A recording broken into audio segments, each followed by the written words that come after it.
Bismillahirrahmanirrahim. Assalamualaikum warahmatullahi wabarakatuh. Alhamdulillahi ala ihsani wa syukru lahu ala taufiqihi wa amtinani. Wa asyhadu an la ilaha illallah wahdahu la syarika lahu ta'ziman li sya'ni. Wa asyhadu anna Muhammadan abduhu wa rasuluhu da'ila ridwani. Allahumma salli alaihi wa ala alihi wa ashabihi wa ikhwani. Ikhwan dan akhwat yang dirahmati Allah Subhanahu wa taala, pada kesempatan kali ini kita akan membahas hal-hal yang disangka tidak boleh di bulan Ramadan atau disangka membatalkan puasa, namun ternyata tidak membatalkan puasa. Dan itu sangat banyak yang disalah sangka oleh masyarakat ya. Nah, kita sebutkan satu persatu insyaallah taala. Yang pertama, sebagian menyangka bahwasanya kalau seorang mendapati adzan subuh dalam kondisi junub maka puasanya tidak sah. Itu adalah persangkaan yang salah. Karena Nabi SAW sendiri pernah mendapati subuh dalam kondisi masih junub dan belum mandi junub. Aisyah radhiyallahu taala anha dan Ummu Salamah radhiyallahu anha pernah berkata, "Anna Rasulullah SAW kana yudrikuhul fajr wa huwa junubun min ahlihi, thumma yaktasilu wa yasum." Adalah Rasulullah SAW mendapati fajar yaitu adzan subuh sementara beliau dalam kondisi junub karena berhubungan dengan istrinya. Karena berhubungan dengan istrinya, Rasulullah SAW berhubungan dengan istrinya, belum sempat mandi junub, tahu-tahu sudah adzan subuh. Apakah seorang boleh puasa? Boleh, tetap boleh puasa. Tapi kalau sholat subuh harus mandi dulu. Kalau mau sholat subuh harus mandi dulu. Adapun kalau puasanya mendapati fajar dalam kondisi junub maka tidak jadi masalah. Ini yang pertama. Yang kedua, maka dikiaskan juga terhadap wanita haid. Sebagian wanita menyangka kalau dia sudah bersih terus belum sempat mandi besar sementara sudah adzan subuh, dia menyangka bahwasanya puasnya tidak sah. Padahal tidak mengapa, karena seorang wanita bisa jadi dia bersih misalnya jam 4 subuh. Jam 4 subuh dia cek ternyata bersih. Maka dia belum sempat mandi besar, kemudian dia makan sahur, kemudian dia mendapati azan subuh. Mendapati azan subuh dalam kondisi masih haid, maka dalam kondisi belum mandi besar tapi sudah suci, maka tidak mengapa. Yang penting dia niat puasa sebelum azan subuh. Para ulama mengatakan dikiaskan dengan junub karena sama-sama hadas besar. Rasulullah SAW ketika mendapati fajar dalam kondisi junub tetap sah puasanya, maka demikian juga wanita yang sudah bersih dari haid kalau belum sempat mandi besar kemudian dia niat puasa dan mendapati adzan subuh belum mandi besar, tetap puasanya sah. Dan ini perkara ijma' disepakati oleh para ulama, tidak ada khilaf di kalangan para ulama. Tapi di antara hal yang tidak juga membatalkan puasa, disangka membatalkan puasa. Nomor berapa ini? Nomor 3. Yaitu seorang tidur kemudian dia ihtilam. Ihtilam itu mimpi basah. Dia bangun tahu-tahu mimpi basah. Apakah puasanya batal? Jawabannya tidak. Karena dia mengeluarkan air mani atau air mani keluar darinya tanpa dia sadari, bukan kehendaknya. Oleh karenanya keluarnya air mani ketika di tengah siang hari puasa tanpa dia sengajai, maka tidak membatalkan puasa. Lain halnya kalau dia mengeluarkannya dengan sengaja, maka membatalkan puasa. Misalnya dia mengeluarkan dengan onani atau masturbasi, maka batal puasanya. Atau dia mengeluarkan air maninya dengan menyentuh sesuatu yang lain kemudian keluar air mani. Atau dia sengaja melihat sesuatu atau menonton sesuatu sampai terjadi ejakulasi, maka itu puasanya batal. Puasanya batal. Tapi kalau air maninya keluar karena mimpi, maka itu tidak membatalkan puasa baik laki-laki maupun wanita. Karena sebagaimana laki-laki bisa mimpi basah, wanita juga bisa mimpi basah. Sebagaimana pertanyaan Ummu Salamah kepada Nabi SAW, hal alal mar'ati min ghuslin idha hiyah talamat, ya Rasulullah, apakah wanita wajib juga mandi junub jika dia mimpi basah? Kata Nabi SAW, na'am idha ra'atil ma'. Iya, wajib mandi basah jika dia melihat air keluar dari kemaluannya ketika dia bangun tidur. Intinya air mani jika keluar tanpa dikehendaki atau tanpa di luar kontrol seseorang, maka tidak membatalkan puasa seperti jika dia tidur kemudian mimpi keluar air mani. Tapi di antara yang tidak membatalkan puasa adalah marah dan menangis. Marah dan menangis. Dulu waktu kita masih kecil, saya di Papua sering dibilang, ya jangan nangis, puasa batal. akhirnya nggak jadi nangis. Kalau nangis puasa apa? Batal. Jangan marah-marah, nanti puasa apa? Batal. Ini tentu tidak benar. Kita jangan ngajari kesesatan kepada anak-anak. Jadi marah dan nangis tidak membatalkan apa? Puasa. Mungkin kalau orang marah tanpa ada sebab yang benar, bisa jadi pahalanya berkurang. Tapi seorang menangis tidak membatalkan puasa. Mungkin seorang baca Quran sambil menangis, atau seorang marah karena kebenaran, tidak jadi masalah, maka ini tidak membatalkan puasa. Di antara yang tidak membatalkan puasa, nomor berapa ini? Nomor 5 adalah ngupil. Ngupil tidak membatalkan apa? Puasa. Ada pendapat mengatakan ngupil membatalkan puasa, di pendapat lemah. Kenapa? Karena meskipun hidung adalah saluran menuju ke dalam lambung, tetapi upil kan tidak ditelan, cuma diambil dan dibuang ya. Sebagaimana kalau kita puasa, kita boleh istinsyak, boleh menghirup air ke hidung, tapi jangan kencang-kencang. Rasulullah mengatakan SAW, wa balik fil istinsyak illa antakuna sa'iman. Hendaknya ketika kau berwudu, hiruplah air dengan dalam-dalam, kecuali sedang berpuasa. Artinya kalau sedang berpuasa, hirup air tapi sedikit aja. Karena kalau terlalu dalam, khawatir apa? Bablas. Khawatir bablas. Ketika air mengenai lubang hidung, batalkan puasa tidak? Tidak. Kapan dia batal? Kalau bablas. Kalau tidak bablas, maka tidak membatalkan puasa. Demikian juga kalau seorang ngupil, dia masukkan jarinya ke dalam hidung, maka tidak membatalkan puasa. Kecuali kalau upilnya dirasa, baru membatalkan puasa. Kalau dia cuma ngupil, dia buang keluar, tidak membatalkan puasa. Ini yang keberapa ini? 6. Yang ketujuh juga disebut oleh sebagian orang mengatakan siapa yang ngorek-ngorek kotoran telinga membatalkan puasa. Mereka mengatakan kadar jari kalau masuk di telinga dengan kadar tertentu maka membatalkan puasa. Jawabannya tidak. Jawabannya tidak sama sekali membatalkan puasa. Kenapa? Karena tidak ada saluran dari telinga menuju kerongkongan, tidak ada. Tidak ada saluran dari telinga menuju apa?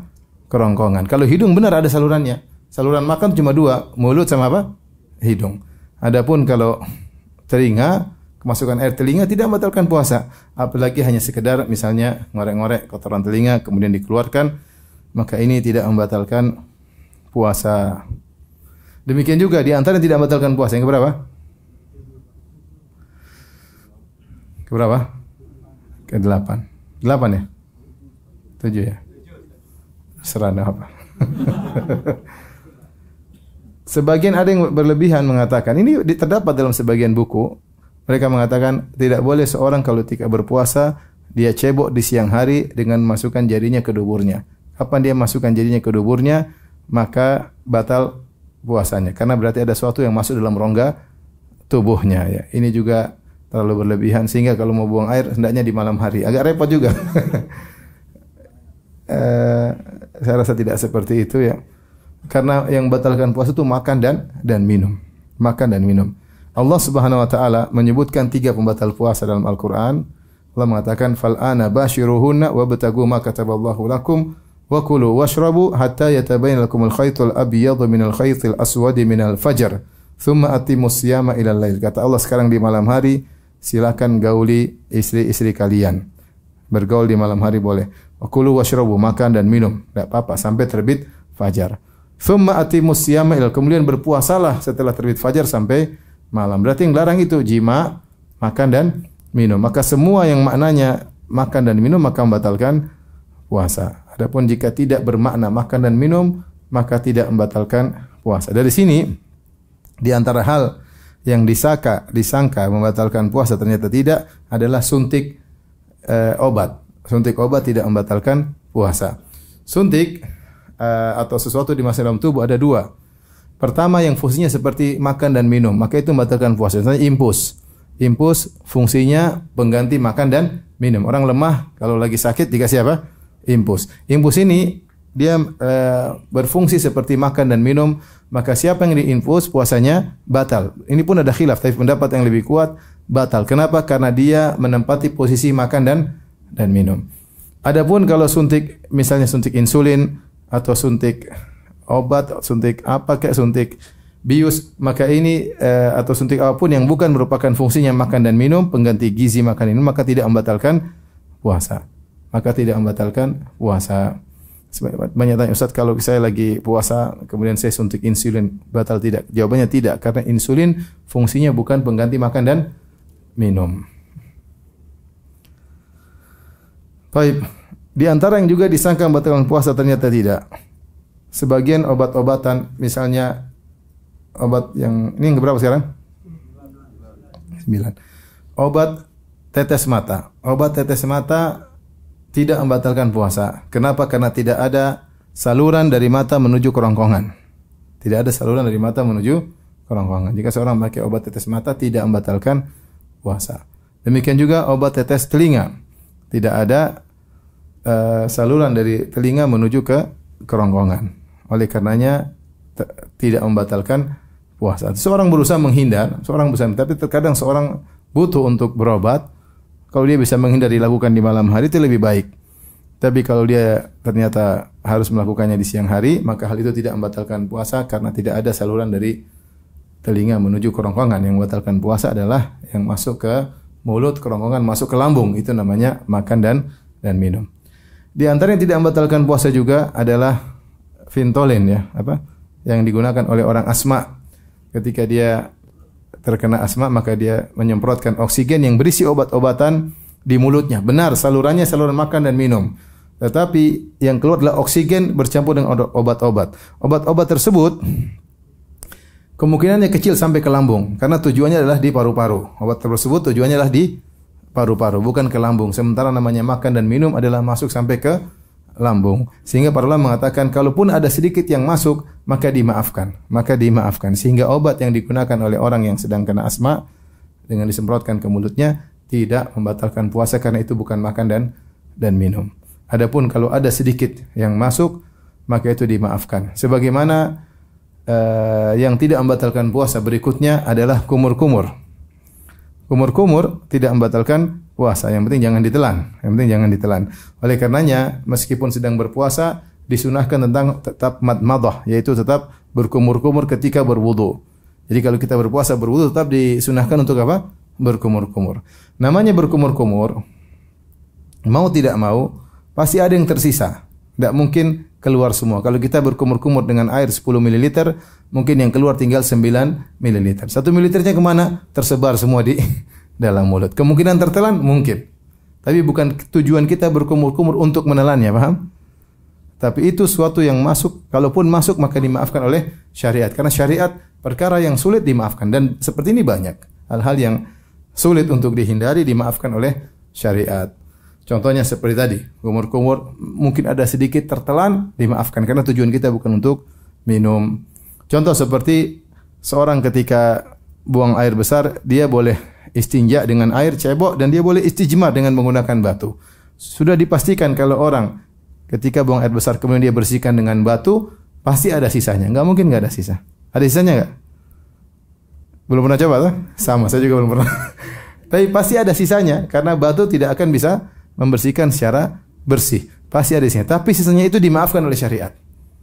Sisanya tersebut karena sulit untuk dihindari dan sulit untuk bersih total, susah.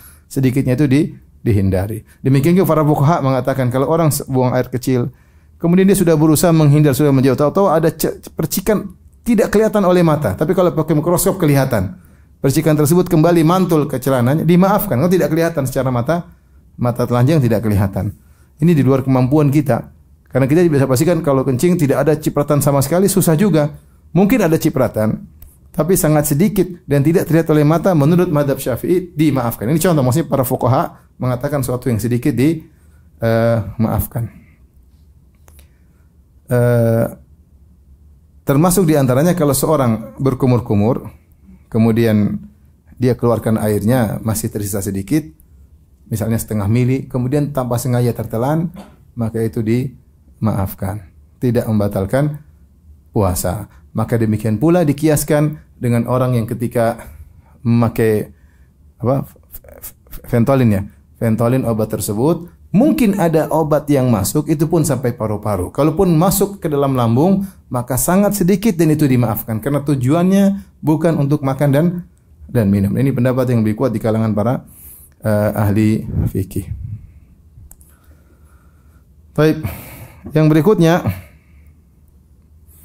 Yang diperbolehkan dan tidak membatalkan puasa adalah bersiwak.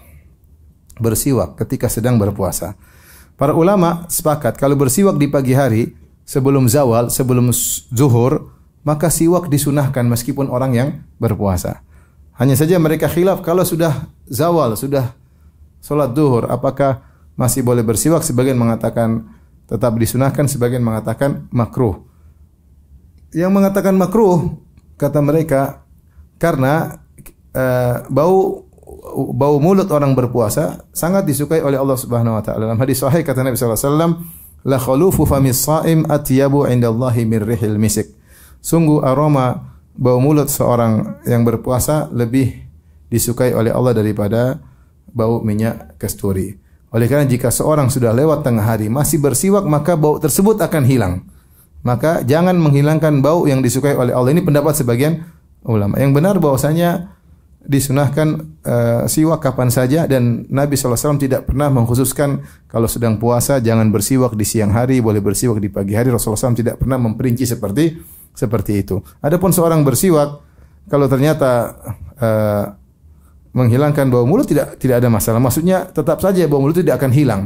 Karena bau mulut tersebut keluar dari lambung, pasti ada tersisa bau mulut tersebut. Namanya orang berpuasa pasti ada aroma yang tidak enak. Bukan kita sengaja untuk tidak gosok gigi, tidak ini, kemudian biar baunya semakin ababnya semakin bau. Kalau semakin bau semakin dicintai Allah, bukan begitu maksudnya. Tapi kalau kau sudah bersiwak tetap ada sisa aroma yang tidak enak tersebut, tetap dicintai oleh Allah daripada minyak kasturi. Ini yang keberapa? 12.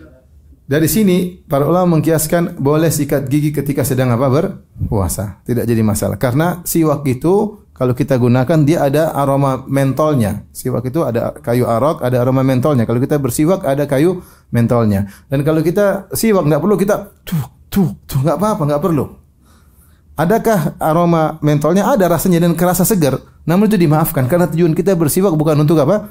Bukan untuk minum, kecuali kita itu mungkin batal. Tapi kalau kita cuma gini, itu tidak bermaksud untuk makan dan minum, maka dimaafkan oleh syariat. Maka demikian pula dianalogikan tentang ma'junul asnan, yaitu tentang sikat gigi. Maka orang sikat gigi harus lebih hati-hati. Kenapa? Karena kemampuan menembus odol lebih kuat daripada siwak. Maka dia bersikat gigi, kemudian dia kumur-kumur dengan banyak-banyak agar semaksimal mungkin sisa-sisanya keluar. Tapi kalau ada sisa tetap segar, tidak membatalkan puasa. Sama sekali tidak membatalkan puasa karena Nabi membolehkan siwak. Kalau dibilang ada rasa minnya, sama siwak juga ada rasa minnya. Siwak ada rasa minnya enggak? Ada. Karena memang tujuan bersiwak bukan untuk makan dan minum, tidak menambah gizi dalam tubuh kita, enggak, tapi untuk membersihkan apa? Mulut. Kata Nabi SAW, siwak, as-siwak matharatun lil fam wa mardatun lir rabb. Sungguhnya siwak itu membersihkan mulut dan mendatangkan keridhaan Allah Subhanahu wa taala. Baik. Di antara yang tidak membatalkan puasa adalah periksa darah, cek darah, periksa darah. Periksa darah tidak membatalkan puasa, kan diambil darah sedikit. Para ulama khilaf kalau yang diambil darahnya banyak. Para ulama khilaf kalau diambil darahnya banyak. Misalnya donor darah. Donor darah berapa mililiter? 350. Itu banyak. Banyak. Atau seorang fasduh keluar banyak. Sebagian mengatakan batalkan, sebagian tidak. Kenapa? Karena para ulama khilaf tentang hukum bekam. Dalam satu hadis kata Rasulullah SAW, aftarul hajim wal mahjum. Orang yang dibekam puasanya batal. Ini pendapat kalau tidak salah Hanabilah, bahwasanya orang yang dibekam puasanya batal. Kata mereka kenapa batal? Yang mengatakan tidak batal jelas. Kata mereka yang membatalkan itu kalau masuk ke tubuh, makan, minum batalkan puasa. Tapi kalau keluar dari tubuh tidak membatalkan puasa harusnya. Tapi Hanabilah mengatakan batalkan puasa karena orang dibekam akan jadi lemah sementara syariat menjaga kesehatan seseorang. Nah, kalau ada yang dibekam sebaiknya dia berbuka demi menjaga kesehatan orang tersebut karena bekam membuat orang itu lemah. Di antara yang menguatkan hal ini, syariat menjelaskan siapa yang sengaja muntah maka puasanya batal. Kata Nabi sallallahu alaihi wasallam, "Man dara'ahul qai fala falyatimma saumahu wa man istaqa'a falyaqdi." Siapa yang tidak sengaja muntah, maka dia lanjutkan puasanya. Tidak sengaja. Siapa yang memuntahkan dirinya, maka puasanya batal dan hendaknya dia mengqadha. Bukankah muntah itu bukan suatu yang masuk, tapi suatu yang keluar? Benar tidak? Muntah itu kan mengeluarkan sesuatu dari tubuh. Tapi kenapa membatalkan puasa? Kenapa muntah membatalkan puasa? Kalau muntah dengan sengaja membatalkan puasa, kenapa? Berdasarkan hadis tadi, jawaban para ulama karena muntah membuat seorang lemah. Muntah membuat seorang apa? Lemah. Maka demikian juga orang bekam batal puasanya karena membuat orang yang dibekam menjadi apa? Lemah. Ini pendapat Hanabilah, tapi pendapat mayoritas ulama tidak. Bahwasanya bekam tidak membatalkan puasa. Kata mereka dulu pernah berlaku tapi mansuh, mansuh sehingga orang bekam tidak batal puasanya.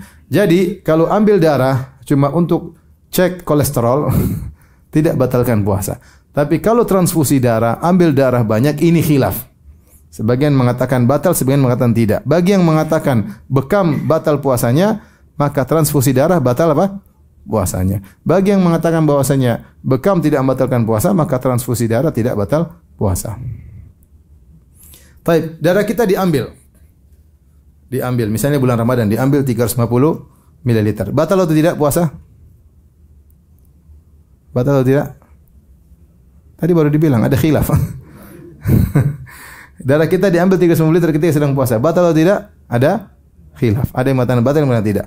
Baik, jika darah 350 ml ini dimasukkan ke orang lain yang sedang puasa, dia butuh darah. Batal atau tidak puasanya? Kita yang diambil taruhlah tidak batal. Diambil tidak batal. Darah kita 350 atau setengah liter ini dipindahkan ke orang lain yang sedang sakit. Orang itu tadinya puasa, batal atau tidak? Kenapa tidak? Kenapa batal? Oh iya benar. Membatalkan puasa karena yang menggantikan posisi makan dan minum. Dia seperti impus. Dia seperti apa? Impus. Maka batal puasanya. Jadi kalau ambil darah untuk cek lab tidak membatalkan apa? Puasa. Ini yang keberapa tadi?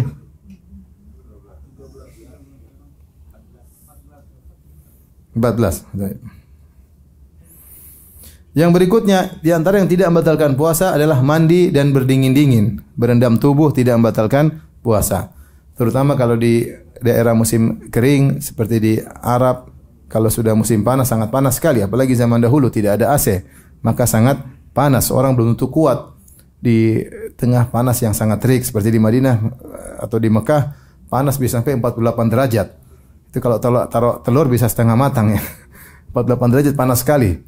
Panas sekali dan seorang belum tentu kuat menghadapi musim panas. Musim panas kemudian waktu puasanya panjang. Malamnya cepat, siangnya apa? Panjang. Maka belum tentu orang kuat. Maka seandainya seorang mengalami seperti ini, maka dia boleh berendam supaya mengurangi kesulitan yang dia hadapi. Terlebih lagi seperti di daerah yang sudah panas ternyata lembab, itu lebih parah lagi. Seperti di Jubail, di Dammam, itu sudah panas, lembab. Kita aja keluar sedikit keringat langsung, baru keluar sedikit sudah keringat. Orang mudah sekali dehidrasi kalau di sana. Maka kalau orang kemudian berusaha biar kuat puasa, dia berendam, itu maka tidak jadi masalah. Dalam hadis dari sebagian sahabat Nabi SAW berkata, "Laqad ra'aitu Rasulullah sallallahu alaihi wasallam bil arji yasubbul ma'a ala ra'sihi wa huwa sha'im min al-'atshi aw min al-harri." Sungguh aku telah melihat Rasulullah SAW di sebuah tempat namanya Al-Arji. Beliau mengguyurkan air di atas kepalanya padahal beliau sedang berpuasa. Kenapa beliau mengguyurkan air di kepalanya? Karena dahaga dan karena panas yang sangat terik. Jadi tidak mengapa seorang berendam kalau kepanasan main di kolam renang ya. Yang penting jangan diminum air kaporitnya ya. Baik, yang berikutnya di antara yang tidak membatalkan puasa adalah mencicipi makanan tapi jangan ditelan. Mencicipi makanan, ibu-ibu yang sedang masak, cicipi makanan dibuang lagi, tidak jadi masalah karena tidak tertelan. Kalau telan batal ya. Tapi kalau cuma dicicipi buang lagi air liurnya, maka tidak membatalkan puasa. Ini diriwayatkan dari Ibnu Abbas radhiyallahu anhuma. Dari Ibnu Abbas radhiyallahu anhuma beliau berkata, "La ba'sa an yatata'amal qidar aw syai'." Tidak mengapa seorang mencicipi dari panci yang sedang dia masak, dia boleh cicipi masakannya, kemudian dia buang kembali. Maka ini tidak membatalkan puasa. Di antara hal yang disangka membatalkan puasa, ternyata tidak, adalah menelan air liur. Air liur tidak membatalkan puasa. Air liur tidak membatalkan apa? Puasa. Bahkan kalau sudah keluar diisap lagi gimana? menurut mazhab Hanafiyah, kalau air liur udah keluar, terus dia tarik lagi sebelum putus, dia sedot lagi, tidak batal puasa.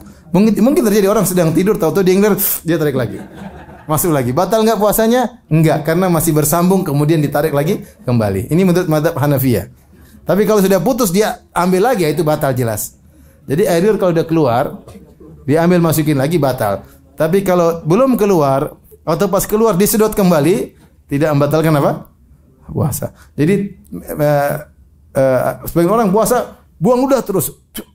Enggak apa-apa. Kamu tidak sedang makan dan minum, paham? Yang batalkan puasa makan dan ini tuh air liurmu sendiri, enggak ada masalah. Jadi menelan air liur tidak membatalkan puasa. Ini yang keberapa? Yang keberapa? Sekarang yang keberapa? Sekarang 17. Mohon maaf, bulgam ingus. Ingus ada dua kondisi. Jika ingusnya dari hidung langsung ditelan, tidak lewat ke mulut tapi langsung ke kerongkongan, maka tidak membatalkan puasa. Ya, ingus kemudian itu tidak membatalkan puasa. Ada khilaf di kalangan para ulama jika ingus tersebut dia sempat mampir ke mulut. Kan kadang ditelan dulu baru proses berikutnya ditelan, ya kan? Mohon maaf ya. Mampir mulut dulu baru kemudian ditelan. Maka ini khilaf di kalangan para ulama. Yang benar tidak membatalkan puasa. Tidak membatalkan puasa. Karena dia bukan dari luar. Dia bukan dari luar. Sebaiknya kita buang ini supaya keluar dari khilaf. Tapi seandainya kita mampir mulut kita telan, yang benar tidak membatalkan puasa. Karena ini pasti dialami oleh banyak orang dan Nabi tidak pernah menyinggung sama sekali hal ini. Berarti keringanan dari syariat. Seandainya membatalkan puasa, pasti Rasulullah SAW ingatkan. Karena ini menimpa banyak orang. Ya, intinya kalau langsung ke dalam tidak batal, tapi kalau mampir ke mulut sebaiknya dibuang. Tapi kalau tertelan tidak jadi masalah. Saya tidak sudah telan, cuma kalau tertelan. Sekarang ke berapa? 18. Mencium dan mencumbui istri tidak mengapa. Bahkan menurut Ibnu Hazm disunahkan mencium dan mencumbui istri bagi orang yang bisa menahan hasratnya. Kata Nabi kata Aisyah radhiyallahu anha, kana Nabi sallallahu alaihi wasallam yuqabbiluni wa yubashiruni wa huwa shaim wa kana amlakakum liirbi. Adalah Nabi sallallahu alaihi wasallam menciumku dan mencumbuiku. Cium jelas kita tahu, cumbu lebih daripada mencium. Disebut mubasyarah, itu pertemuan kulit dengan kulit, bercumbu. Rasulullah melakukannya padahal dia sedang berpuasa. Tapi kata Aisyah, dia adalah orang yang paling bisa menahan hasratnya. Maka jika orang mencium istri, dia bisa menahan hasratnya, maka tidak mengapa. Bahkan menunjukkan kasih sayang. Bahkan sunnah kata Ibnu Hazm. Kita berpuasa tetap menunjukkan rasa kasih sayang kepada istri. Insya Allah antum bisa melakukan, terutama yang tua-tua, hasrat tidak terlalu bergejolak. Sama aja ya. Tapi kalau yang muda-muda jangan. Yang muda-muda jangan. Khawatir cium kemudian hasrat bergejolak, maka bisa terjadi apa yang terjadi. Oleh karenanya tidak mengapa. Adapun kalau dia masih muda, makruh, hendaknya dia menjauh karena dia jangan membuka pintu yang buat dia bisa terjebak. Karena orang kalau sudah berhasrat, maka 2/3 otaknya hilang, bahkan terkadang hilang semua. Oleh karenanya kalau tua aman insyaallah. Tua itu maksudnya berapa? 60 ya, 60 ya. 60 ke atas. 60 ke bawah setengah tua. Bisa aja. Baik, jadi mencium tidak membatalkan puasa, mencumbu juga tidak membatalkan apa? Puasa. Demikian juga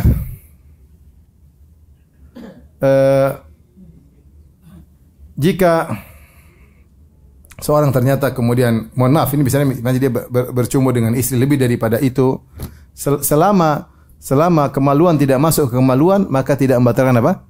Puasa. Selama kemaluan tidak masuk kemaluan dan tidak ejakulasi. Kalau kemaluan tidak masuk ke kemaluan dan tidak ejakulasi, maka tidak batal apa? Puasa. Mungkin dia melakukan perkara yang makruh karena dia memainkan syahwatnya. Tapi kalau ejakulasi batal jelas. Ejakulasi batal. Selama terpenuhi 2 syarat, tidak ejakulasi dan tidak ada kemaluan masuk ke kemaluan, maka tidak membatalkan puasa. Tapi sekarang yang keberapa? 19. Pakai minyak wangi. Pakai minyak wangi dan mencium aroma minyak wangi tidak membatalkan puasa. Karena dia cuma aroma, tidak ada suatu zat yang masuk. Meskipun hidung adalah saluran menuju ke lambung, namun ketika kita cium minyak wangi tidak ada apa-apa, tidak ada suatu zat yang masuk kemudian menjadi gizi dalam tubuh kita, enggak ada. Oleh karenanya mencium minyak wangi, pakai minyak wangi tidak membatalkan puasa. Para ulama khilaf kalau mencium bakhur. Bakhur itu gaharu. Nah, itu karena gaharu itu asap seperti ada benda yang masuk. Maka khilaf di kalangan para ulama. Ada yang mengatakan batalkan puasa, ada yang mengatakan tidak membatalkan apa? Puasa. Lebih baik kita menjauh. Tapi kalau minyak wangi biasa yang tidak ada asapnya, maka tidak membatalkan apa? Puasa.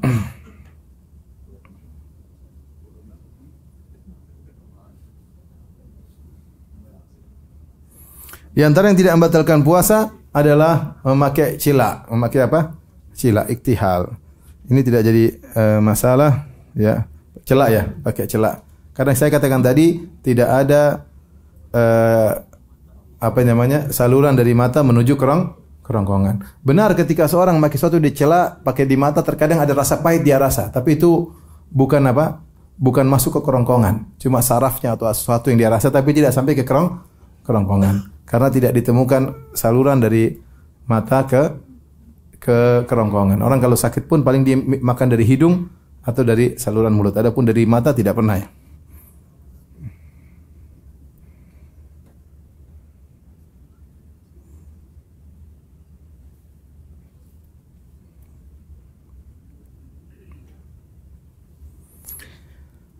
Kemudian di antara yang tidak membatalkan puasa disebutkan juga oleh para ulama bagi orang yang sakit yang menggunakan obat jantung yang ditaruh di bawah lidah sini. Saya nggak tahu namanya apa ya.